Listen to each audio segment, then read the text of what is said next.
Welcome Casero Coast to CCIN's weekly segment for our 2019 August 1st newspaper edition. My name is Erica and I am your host for this week. We look forward to showing you a few highlights that were in last week's newspaper and some of the action coming up in next week's newspaper edition. If you like an article and would like to see more content, please subscribe to the app in either Google Play or Apple, or purchase a newspaper from your local distributor. The Tully Showgrounds Pavilion was packed out with spectators on Friday for the annual Fashion on the Paddock banana bag competition at the Tully Show. Almost every single detail of each costume in the competition was made entirely out of Banana Farm bunch covers. Tully State Primary School, St Clair's School and other local competitors displayed their unique creations on the runway, impressing the tightly packed crowd of proud families, friends, tourists and locals. Fashions on the Paddock only happens in Tully and was started by Melanie Collins, the owner of a local farm called L&R Collins. 6 years since then, it has evolved into a fashion statement unique to the tropical North Queensland town, with so many participants that they are expanding the event for next year. Cherie Painter was flown from Brisbane by Packle with her husband Greg to be a part of the judging panel and said, from an outsider's point of view, the fashion show is unique to the area and the community that rallies behind it is really great. Next year, any not-for-profit organisation will be eligible to enter the competition under this new category, and the prize for winning is a whopping $1,000 to go towards the organisation's cause.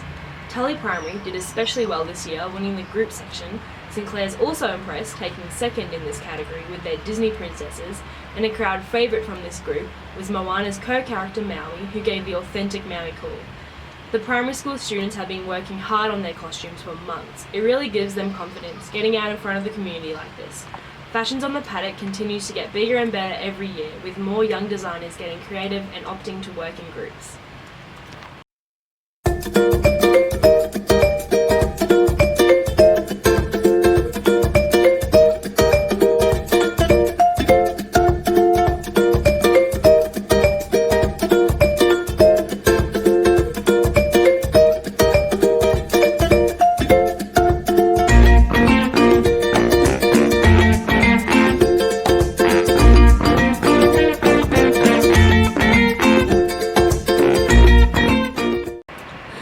We all waited for the fireworks to start. Thousands sat and stared at the dark abyss that was the centre of the showgrounds. Tired parents looked at their watches. They often use the fireworks as the event to signal to their wired kids that it's time to go home to bed, and there was no way the kids were leaving without the most explosive part of the show. Craig Tatnall had a good excuse though. Tatnall was delayed because he was helping to welcome grandson Oliver Joe Sabello into the world. My daughter Kim asked me to be there at the birth, and I couldn't miss that. By the time we got to the showgrounds, we knew they were running a little late, so we made the announcement that there'd been a slight delay and asked the kids to be good for their parents. This year, for the first time, they were syncing music to the fireworks. Meanwhile, in Tully, the organisers had set up a PA horns because the cables from the previous sound system had deteriorated. This was on top of the normal amount of complications. Our fireworks show has 1,000 connections. People don't realise how complex it is, said Tatnall. Luckily, Tatnall had all the experience he needed to pull it off, and by all accounts, it was the best fireworks ever. We have a feeling Tatnall will make next year's even better, this time perhaps with his daughter Kim and a certain 1-year-old in attendance. There was a buzz around Alarish Country Club early Sunday morning for the final round of Tytsal's Super IGA Open, as many of the golfers felt they still had a chance to win. Golfers are a special breed. They know there is always a special round waiting out there. Any of these was capable of getting hot on a course that benefited from some overnight rain that softened the greens, with more rain clouds threatening. Sure, it added a bit of length, but the course is not a long one, its longest hole being 403 metres, the 8th and 17th. For those starting off early, the rain came down heavy. They all had an umbrella or a raincoat, and some had both, but that definitely put them at a disadvantage when trying to swing the club. Frank Power from Cairns tied with the course record, 62. On the women's side, Julie Reid from Ingham shot 2 spectacular rounds to win the Open by a clear 14 shots. Craig Tytsall said he was proud and happy to support local sporting events. Alarish Country Club does a great job of organising the event, and all credit should go to them. The next big event at Alarish will be the Southern Classic, another $3,000 event, this time sponsored by Cabs Marine and Outdoor and Kitchen Essentials on September 28th and 29th. Full results are available on Facebook at Alarish Golf Club.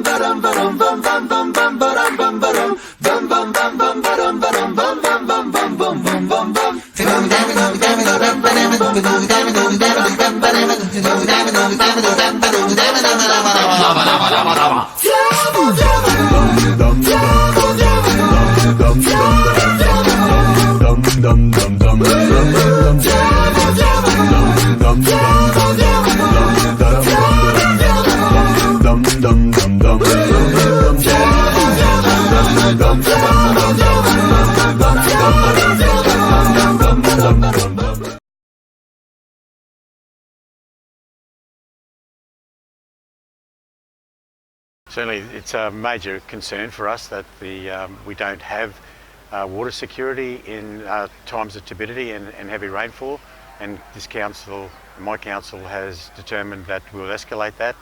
And at the moment the Wheatley Hill Reservoir is currently under construction. The ring foundation has been poured and the walls will start very soon. Hopefully that will be finished by the end of this calendar year. And also we're just awaiting on final approvals from Wet Tropics and the state and federal ministers to construct the Bulgan Creek Reservoir as well, which again, both of those are 4.5 megalitres, which will certainly service the region and the water supply schemes, which and then will remove the need in 99% of the cases of boil water notices.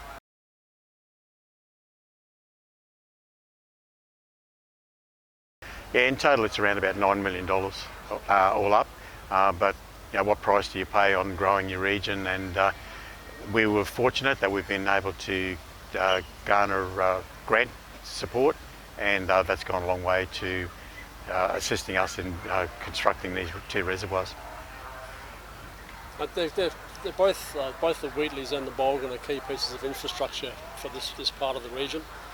It's a little bit disheartening when you see more water notice signs go up on the highway. It's not a good look for the region, so as the Mayor said, it's vital pieces of infrastructure. We're pleased that we're getting some traction with that, and in the not too distant future we should have them up.